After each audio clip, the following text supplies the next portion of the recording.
ये हिंदुस्तान में किसी ने कभी किया ही नहीं और आज भी नहीं कर रहा और न कोई आगे कर सकेगा।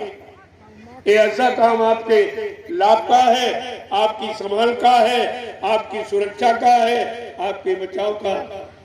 अब आप नहीं मानोगे तो तुम जानो तुम्हारा काम जानो, लेकिन आप ये नहीं कहोगे अभी वक्त है गुनाहों से तू तौबा कर ले, फिर न कहना कि हमने सुना था पैगाम नहीं। ये आप नहीं कह सकते।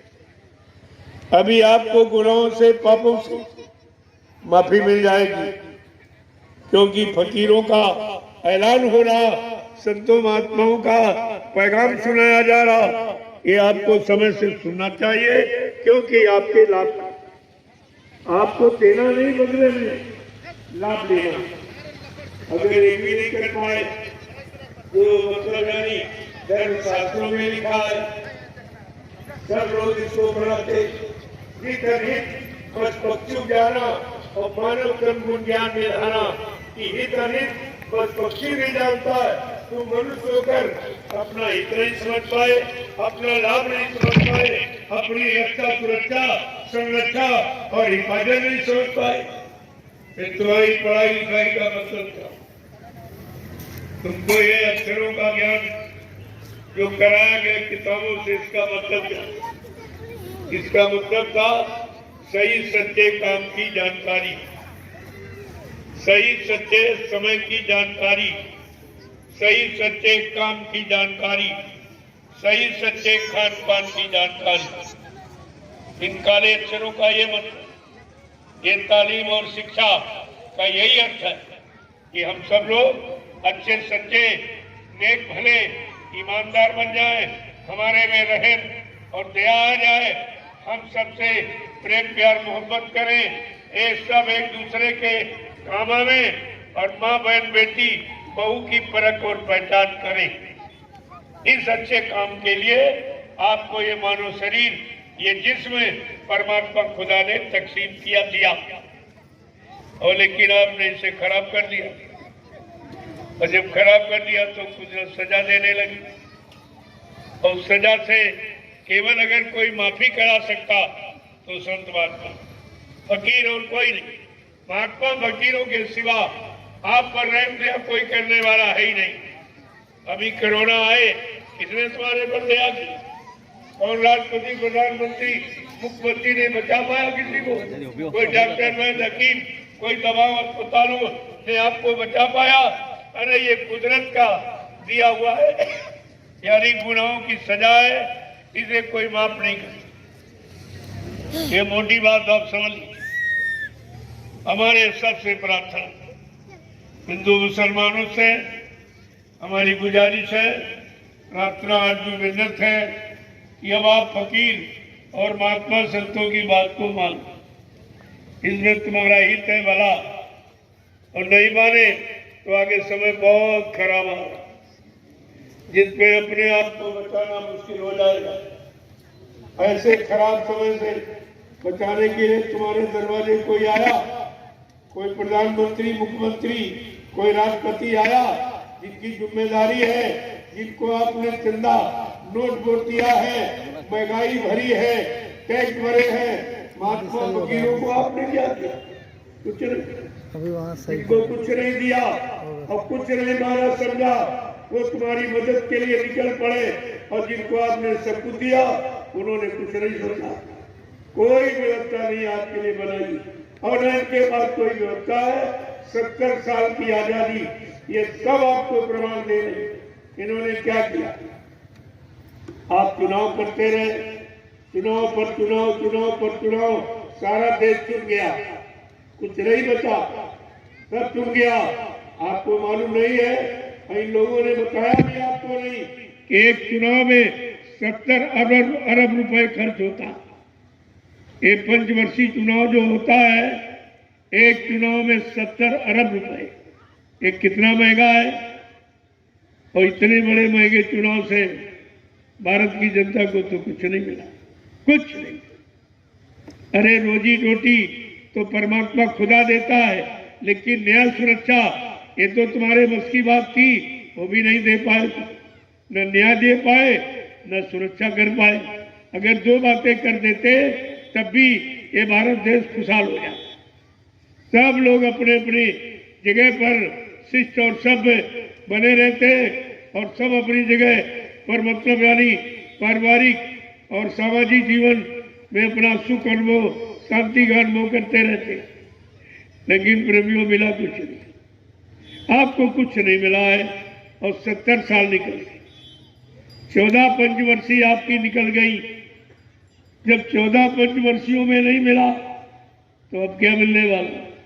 अरे 70 साल का समय कम होता, एक जीवन होता है। अब 70 साल तो आदमी जिंदा रह पाता और 70 साल तुम्हारे निकल गए।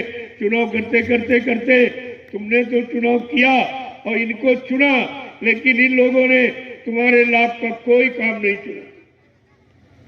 तुम्हारे लाभ का, तुम्हारे भले का, तुम्हारे कल्याण का कोई काम नहीं चुना आज तक। अब आगे क्या चुनेंगे? तो कम से कम भगवान खुदा ने आपको बुद्धि दी है। ये बुद्धि है परीक्षण का यंत्र। इससे आपको पहचान करनी चाहिए कि ये अच्छा क्या है, बुरा क्या है, पाप क्या है, पुण्य क्या है, शुभ क्या है, अशुभ क्या है, असली क्या है, नकली क्या है। इन सबकी पहचान के लिए कौन तुम्हारा है, कौन तुमको अपने लिए प्रयोग कर रहा। इन्होंने हमेशा तुम्हारा प्रयोग किया है, लेकिन तुम्हारे प्रयोग का कोई सामान इन्होंने आज तक नहीं दिया। कोई सामान आपको नहीं। यहाँ केवल एक ही सिद्धांत है, लूटो, खाओ, मौज उड़ाओ। ये मंत्र सिखाया जाता है। जनता की जरूरी चीजों पर पाबंद लगाया जाता है। यानी मतलब तुम्हें न्याय नहीं मिलेगा, तुम्हारी सुरक्षा नहीं होगी, तुम्हें नौकरी नहीं मिलेगी, तुमको टैक्स नहीं माफ किया जाएगा। ये तो सब है, ये तो कहा किया, लेकिन ये नहीं कहा कि तुम्हें नौकरी मिल जाएगी, योग्यता के अनुसार तुमको काम मिल जाएगा, तुमको धंधा मिल जाएगा। देश में कुटीर उद्योग धंधे या अन्य धंधे व्यापार चला दिया जाए तो सारे देश के लोगों को काम मिल जाए। ये कहीं कुछ नहीं, कुछ नहीं। केवल दो की प्राथमिकता है, शराब के ठेके और मुर्दा मांस की बिक्री। इसके अलावा कुछ नहीं। जब ये तुम्हारे यहाँ लॉकडाउन लगा तो तुमको 3 महीने के लिए सजा, सबको अपने घर में जेल बना दी गई। अपने अपने घरों में जैसे जेल में बंद रहते ऐसे तुम 3 महीने बंद रहे हो। किसी ने कुछ कहा, किसी ने पूछा, किसी ने हमदर्दी, कोई विपक्ष ने तुम्हारे पक्ष में कोई बात कही कि भाई कौन सी गलती की, कौन सा गुनाह किया, कौन सा पाप किया, आखिरकार हमको अपने घर में जेल की तरह से बंद क्यों किया जा रहा? हमारा व्यापार क्यों बंद कर दिया, हमारी दुकान क्यों बंद कर दी, हमारी रोजी रोटी कैसे चलेगी, बाल बच्चों का पालन पोषण कैसे होगा? किसी ने पूछा भी नहीं और किसी ने बताया नहीं। और तुम्हारा न्यायालय, कार्यालय और विद्यालय सब बंद, सब कुछ बंद कर दिया। रेल यातायात और मतलब यानी ये जितना सब बाजारें और दुकानें सब 3 महीने जब ये बंद किया सब, तो आपको मालूम है 20 साल तुम्हारा देश पीछे चला गया। ये भारत 20 साल तक अब तरक्की नहीं कर सकता। अब ये महंगाई नहीं खत्म कर सकता, बेरोजगारी नहीं खत्म कर सकता, ये टैक्सों को नहीं रोक सकता, ये चोरी डकैती का बलात्कार नहीं रोक सकता। ये काम इनके बस का नहीं है। और 3 महीने तुम्हारा घर, तुम घरों में बंद रहे, दुकान बंद, व्यापार बंद और न्यायालय, कार्यालय, विद्यालय बंद। और जब खुला तो सबसे पहले शराब का ठेका खुला। शराब का ठेका बोला। क्या इसी की देश में जरूरत है? क्या इससे कोई तरक्की हो जाएगी? या कि शराब पीने से कोई बुद्धिमान, धनवान, कोई बलवान बन जाएगा? अरे कम से कम ये तो सोचना चाहिए कि ये शराब जैसा खराब कोई नशा नहीं, जिससे तन खराब और मन खराब और धन खराब। ये खराबी के सिवा इससे कुछ मिलने वाला नहीं और इस पर कोई पाबंदी नहीं, कोई। अरे भारत देश धार्मिक देश, मजहबी मुल्क है। यहाँ भगवान राम की राजनीति रही, भगवान कृष्ण की राजनीति रही।